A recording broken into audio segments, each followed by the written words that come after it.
One thing that carers often say to us is that they're challenged by some of the information the person with dementia says to them. So they sometimes feel that what the person has said isn't quite true, or that it seems to be made up. So it might be bits of information from one situation and other bits of information from another, and they put it together and come up with something that isn't quite true.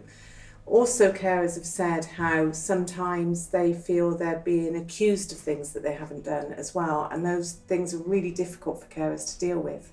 They are, aren't they? And I think the real challenge there is, how do you respond to that?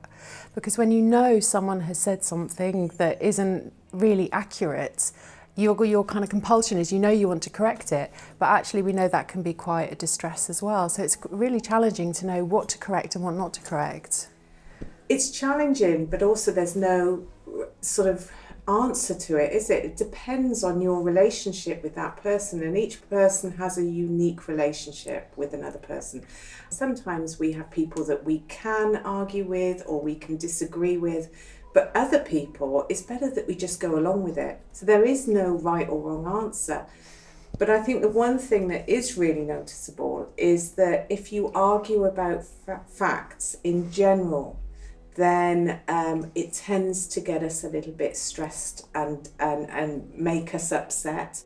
Absolutely, and I think the end result really is that you don't want to cause an argument, and you don't want to stress yourself, and you don't want to stress that person.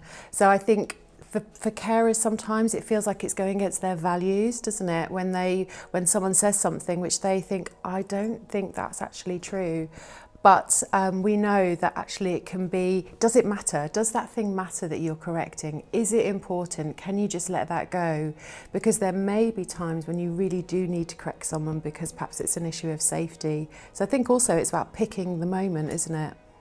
Yeah, it's choose your fights, really, isn't it? But I think you're absolutely right. There's this idea that don't argue about facts and avoid confrontation, because that's much more comforting in the moment and it doesn't sort of antagonise the situation.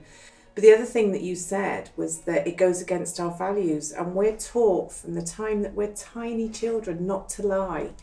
And so when you don't sort of confront the person, you kind of feel like you're entering into that lie with the person, which is incredibly difficult to sort of deal with, isn't it? So I don't think it's easy for carers to do this at all, but I would still say usually the golden rules are: don't argue over facts, avoid the confrontation, and as you said, think, well, does it really matter?